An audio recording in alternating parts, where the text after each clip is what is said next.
अजीज़ दोस्तों नमस्कार। अजीज़ दोस्तों, बलूचिस्तान के अलावा पख्तून एरियाज़ का भी हाल ख़राब है। मैं इस पे आता हूँ। पहले ये ज़रा आपके सामने नक्शा रख रहा हूँ।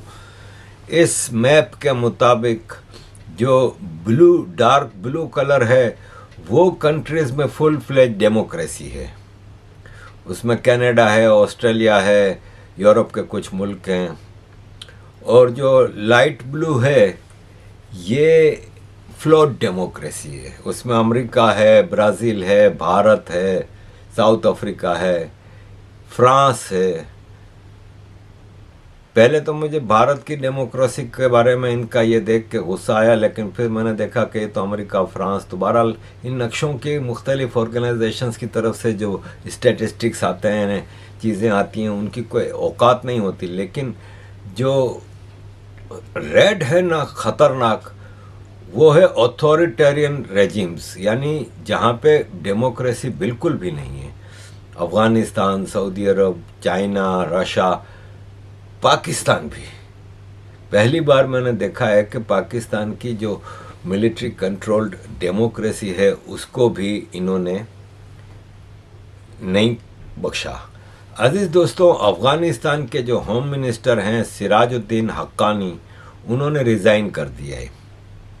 और अफ़गानिस्तान के जो सुप्रीम लीडर हैं तालिबान के, हैबतुल्लाह अखुंज़ादा, उन्होंने वो रेजिग्नेशन कबूल कर लिया है। अब नज़र यह आ रहा है कि डेप्यूटी मिनिस्टर ऑफ इंटीरियर जो हैं, जो हक्कानी के डेप्यूटी थे, इब्राहिम सदर, उनको होम मिनिस्टर बनाया जाएगा। सिराजुद्दीन हक्कानी तालिबान के अंदर पाकिस्तान के सबसे करीब समझे जाते थे, और ये हक्कानी मदरसों से ही पढ़ के आगे आए हैं। और ज़ाहिर पढ़ना क्या है, ट्रेनिंग ही लेनी होती है इस्लामिक एक्सट्रीमिज़म की और हथियारों की और गोरिल्ला वारफेयर की। तो ये पाकिस्तान के सबसे करीबी समझे जाते थे, लेकिन अब इनको भी फारिग कर दिया गया है।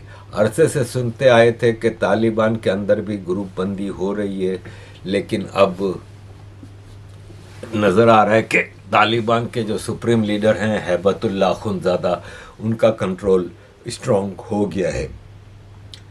हक्कानी साहब क्या करते हैं, लेट्स सी। लेकिन ये है कि उनको फारिग तो कर दिया गया है। अजीज़ दोस्तों, ये एक पाकिस्तान की ISI का पोर्टल है। नॉर्मली तो ये अपने आप को थिंक टैंक कहते हैं, लेकिन ये ISI के लोगों के साथ इनकी होम पेज है।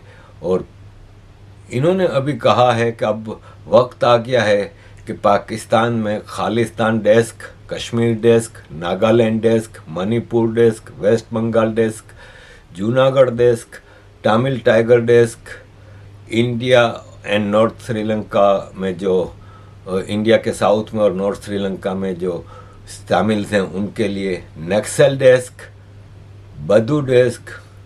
इंडिया को अब सूद के साथ, ब्याज के साथ वापस करना ज़रूरी है।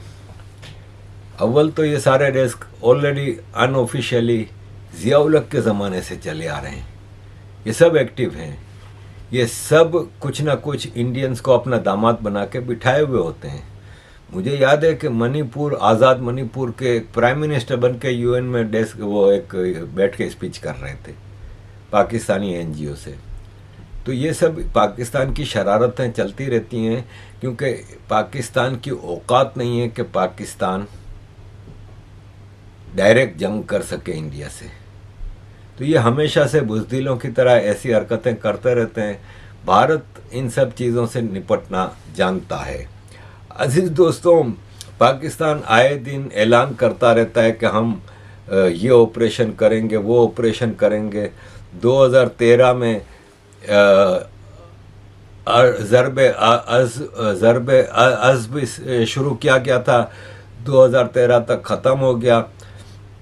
इसके बाद ज़रब मुजाहिद और ज़रब आज़म और पता नहीं क्या क्या ये करते रहे हैं। अब TTP ने ऐलान किया है कि हम अब ऑपरेशन शुरू कर रहे हैं, ऑपरेशन अल खंदक।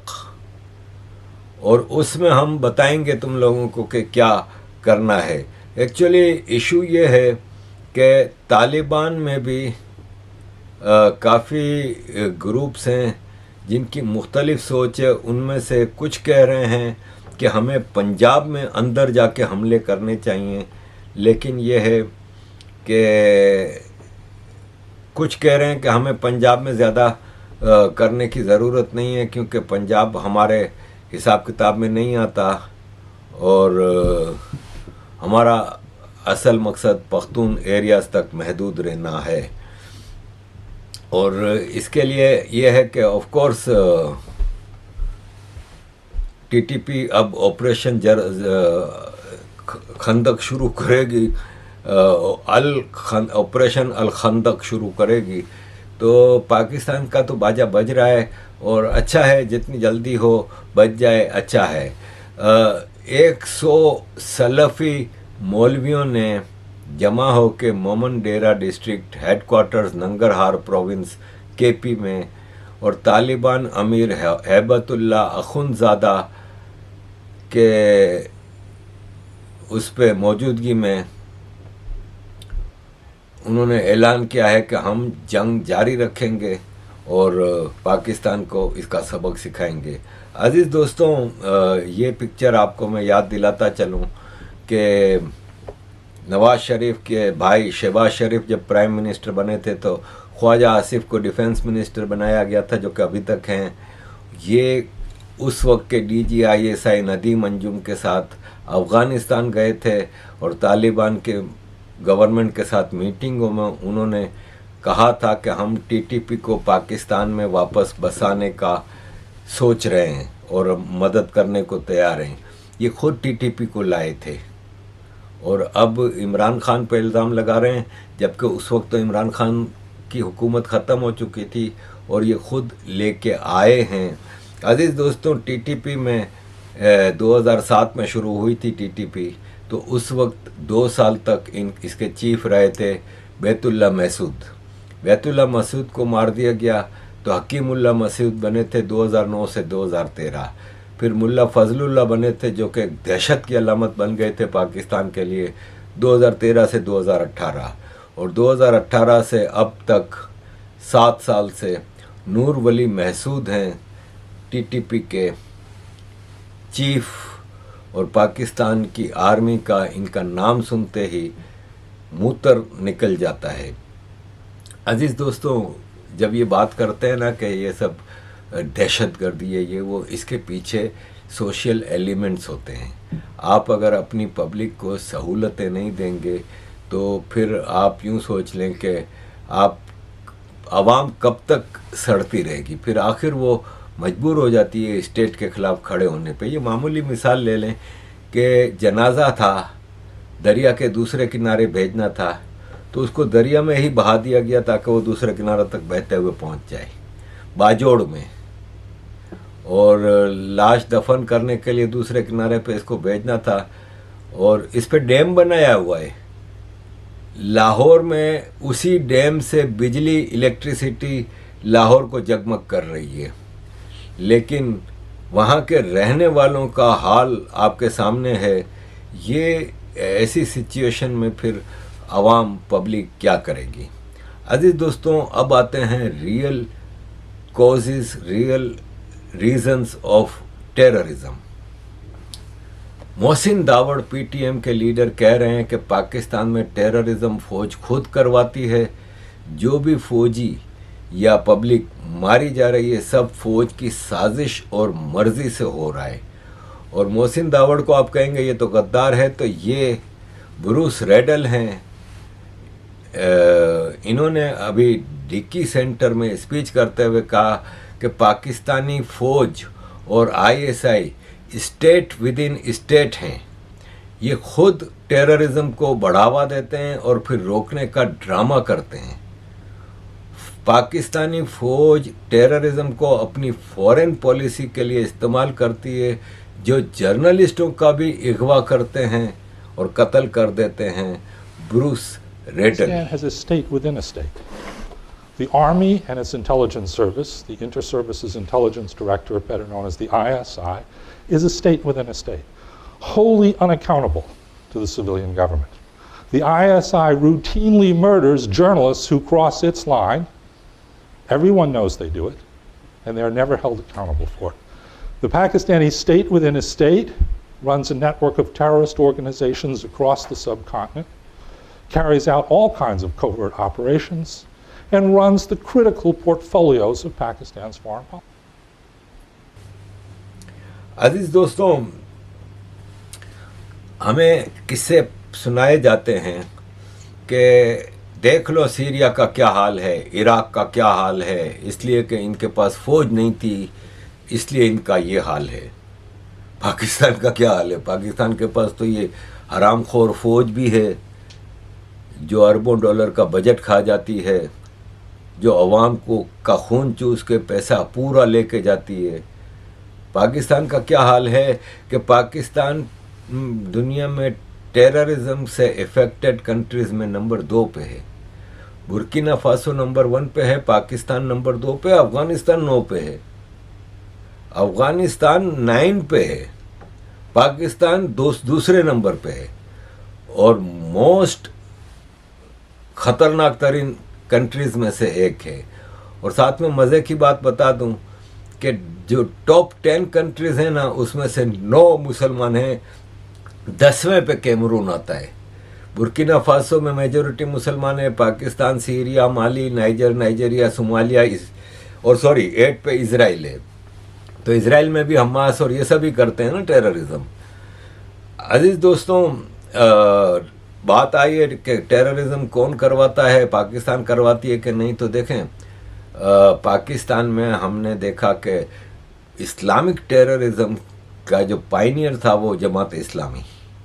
जमात इस्लामी वैसे तो पाकिस्तान में बनने के बाद ही टेररिज्म थोड़ा थोड़ा करती थी, लेकिन अयूब खान वॉज अगेंस्ट जमात इस्लामी, इसलिए उन्होंने जमात इस्लामी को इतनी ज़्यादा जगह नहीं दी और ख़ास तौर पे ईस्ट पाकिस्तान में उस वक्त ज़रूरत थी, तो इसलिए थोड़ा बहुत उनको ईस्ट पाकिस्तान में जमात इस्लामी को स्पेस दिया हुआ था।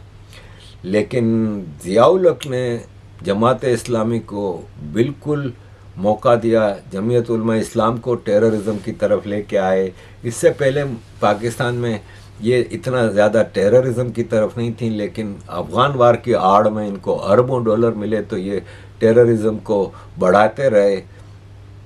ये सब देवबंदी थे, अहले हदीस, देवबंदी, ये सब तो टेररिज्म करते थे। वहाँ भी कंपैरेटिवली शरीफ माने जाते थे कि बरेलवी कंपैरेटिवली शरीफ माने जाते थे कि ये लोग टेररिज्म, गुंडागर्दी, बदमाशी इतनी नहीं करते थे।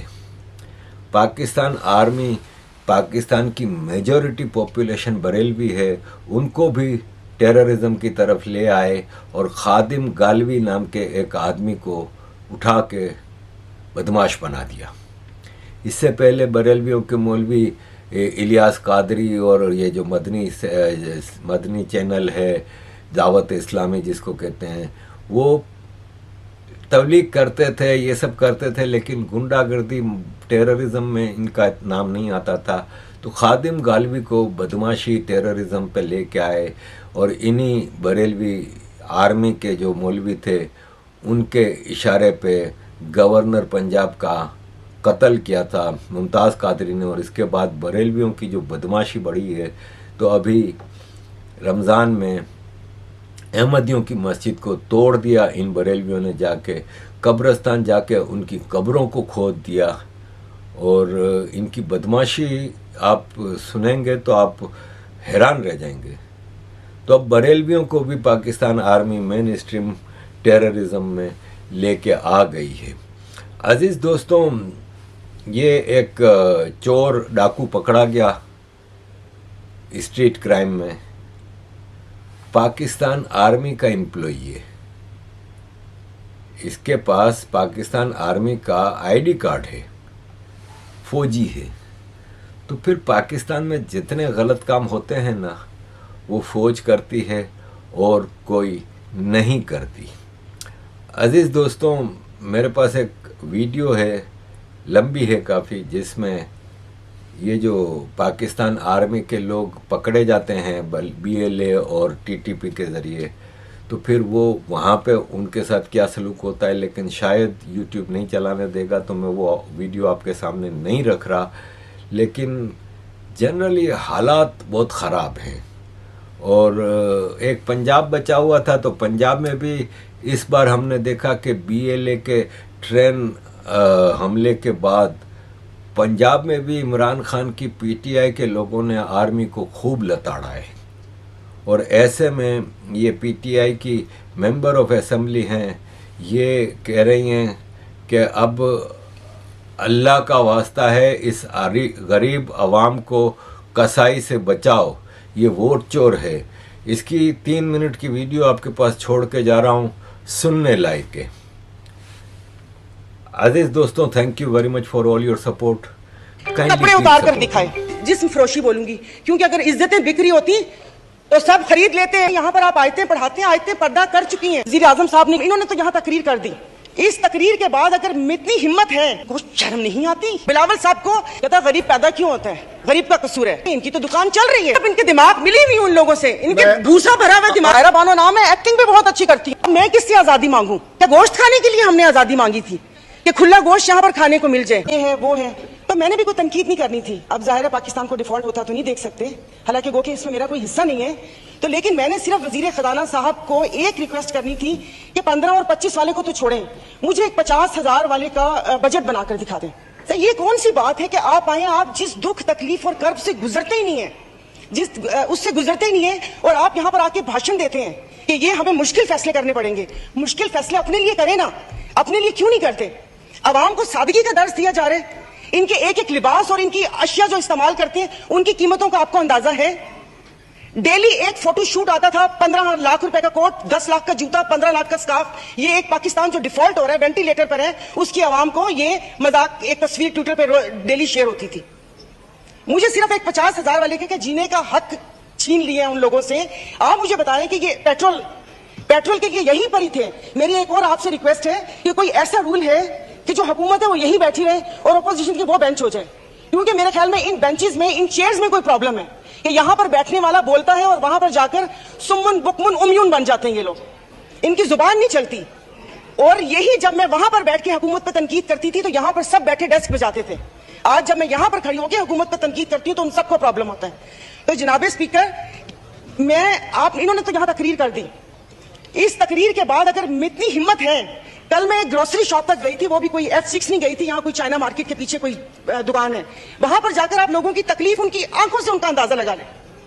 मुझे यहाँ पर कल ये करंट डेफिसिट और खुदा जाने क्या क्या बता रहे थे। मैं या आप अपने हल्के में जाकर किसी गरीब आवाम को क्या इनको करंट डेफिसिट बताएंगे कि हमारी अय्याशियों से तुम लोग इस साल तक पहुंचे हो, अब तुम ही लोगों को बर्दाश्त करना पड़ेगा, ये कुर्बानी तुम लोगों को देनी पड़ेगी। लेकिन फिर मैंने सोचा कि कुर्बानी तो हलाल जानवर की जायज है, मीन हम हलाल हैं, जिनकी कुर्बानी नहीं है उनकी कुर्बानी जायज नहीं है। अब आप देख लेंगे कि यहां पर उठते ही जो बोला था, मैं आज इस फोरम पे अपनी पार्टी की तरफ से, मुस्लिम लीग फंक्शनल और सदर पीर पगारा और सदरुद्दीन शाह की तरफ से, मैं आप बिलावल साहब को मैं दावा देती हूं कि आप सिंध से महंगाई मार्च शुरू करें, हम आपके साथ हैं। और मैं अपने एमक्यूएम के भाइयों को भी कहती हूं कि वो वहां से यहां आए थे ना कि महंगाई है, तो ये वक्त है अपनी महाजर कौम के सारी गिले दूर करने का कि तब भी आप लोगों के साथ थे महंगाई के लिए, और आज भी इस हुकूमत को लात मारी है इस महंगाई की वजह से। लेकिन हम यहां पर बैठ के सिर्फ बातें करेंगे। यहां पर मेरी कुछ मेंबरान से बात हुई है, नाम नहीं लूंगी मैं। एक से मैंने कहा कि कल तुम डेस्क तो ना बजाते, सुन ली थी तकरीर, कहता गरीब पैदा क्यों होता है, गरीब का कसूर है। इधर किसी ने मुझे बोला कि मुसलमान को सब्र और शुक्र का दर्स दिया गया है, सब्र शुक्र करें, पूरी दुनिया में महंगाई है। मैं टिम हॉर्टन्स और क्या कहते हैं PSL का मैच देखने वाले और कराची 2 दरिया में खाने वालों की बात नहीं कर रही, मैं उसकी बात कर रही हूं जिसके 5-5 बच्चे और एक बाइक है, वो पेट्रोल भरवाएगा, दवाई लेगा या क्या करेगा। इन्होंने यहां पर वो कहते हैं कि शहद में घोल घोल के यहां पर सारा ये बजट बता